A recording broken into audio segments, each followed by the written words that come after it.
I'm thinking about engagement, looseness, artist pages, morning pages from the Artist's Way. At the moment I'm feeling really good.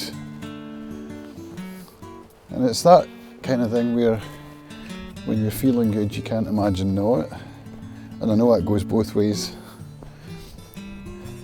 So why am I feeling so good? Well, that's what I'm kind of exploring. At the moment I'm feeling really engaged with life in a way that I don't think I ever have before.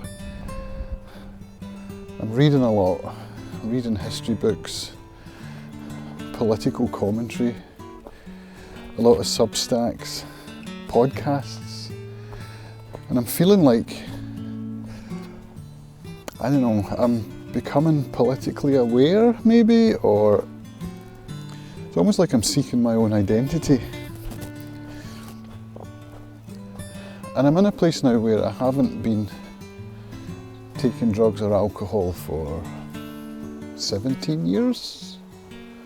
Well, alcohol at least, for that long. And I'm finding that through my process of writing every morning and engaging with other writers as well, which I'm doing through the Foster Season 2 workshop called The Art of Modern Writing.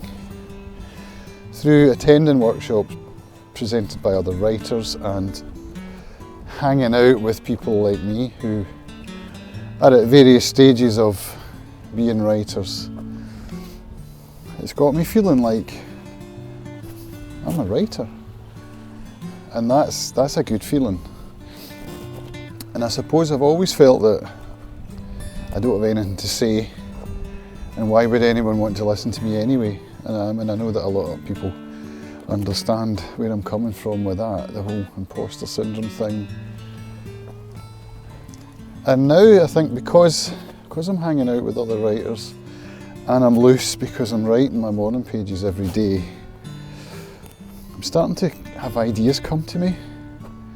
Things that might make good articles, you know, which is a sign that I'm feeling engaged. I think the last time I remember making a conscious decision to become engaged was when I finished at St Andrews Uni, got my degree in Russian language and literature, and then applied for a master's degree at Bradford Uni, which is where I met my wife. And I remember at that time saying, in fact I wrote it in my diary, that I was going to engage. And at that point that meant reading newspapers and learning about current affairs. And that was kind of required of me as a trainee interpreter, or a translator, which is what I ended up becoming, but particularly for conference interpreting at institutions like the EU, you know, the Parliament, the Commission, the UN, European Bank of Reconstruction and Development, where I did an internship. You know, to interpret in conferences like that, you needed to be clued up on current affairs so that if something came up, you were educated enough to know the terminology and the nuance. So I did attempt at that time to stay up to date, but I don't know what it is. I don't think I was aware politically enough. I don't know what it was. But what's changed now, let me turn around out the wind. So what's changed now is that I'm feeling drawn towards certain topics in a way that I never have been before. For example, liberalism versus conservatism.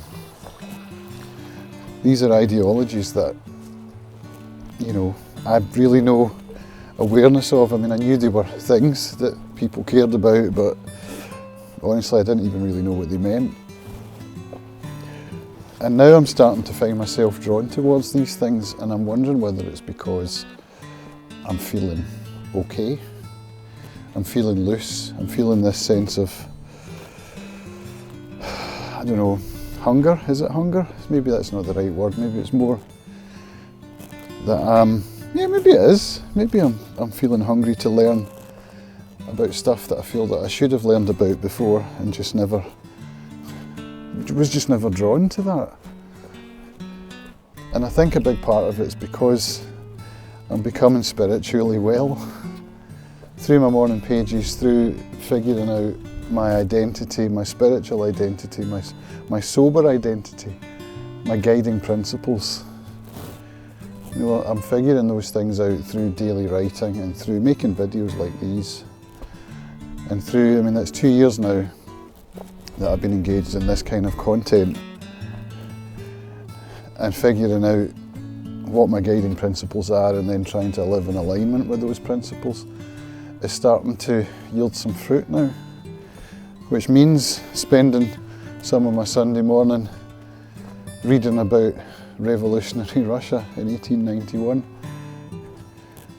That's not something that I would have done a year ago, I don't think. Although, to be honest, I have always been interested in Stalin, particularly his period in Russian history. So yeah, maybe I would have a year ago. But now I'm doing it with more of a, I don't know what I'm trying to say. But I'm looking forward to learning more as I go, and I'm looking forward to writing more and following these threads that reading leads to, because that's what's happening. You read a thing, another thing gets mentioned, so you go and research the other thing. And I have to be aware that I want to create from all of these inputs. I want them to filter through me and become outputs. So in order for that to happen, I need to make sure that I'm not spending all my time reading and none of my time creating. That's something I'll have to figure out, time-wise and energy-wise, which I'm doing. I'm also inspired by things that have nothing to do with political or historical discourse, things like Craig Maud, for example. He's a writer whose stuff I discovered about a year ago, I think. And his writing is very moving. The way that he's built a business model around what he calls special projects, which is kind of like a 1,000 True Fans model. And it inspires me in a big way. And Rob Hardy, who's responsible for coming up with Oasis.builders, his idea is that you build oases on the internet, which are places that don't follow the traditional clickbait paradigm of attention seeking and trying to maximise attention. It's more about finding 1,000 true fans and serving those people, and through that serving yourself, living in alignment with your ideals. So those are two people that inspire me greatly, and no, they don't give me permission to do what I'm doing, but they make me feel that it's okay, that it's valid. Like are they mentors? Maybe not mentors, but more examples. And that's how I like to think of myself, that I'm an example to other people out there like me who are seeking meaning and purpose in life, and who might be free of addictive substances for some time and still be like, I don't get it. Where is the satisfaction that was promised? Where are the promises from AA? We will know a new, what is it it says? We will know a new, I can't remember how the promises go now. But they're there. And I feel like they're coming true for me now. It's a good feeling.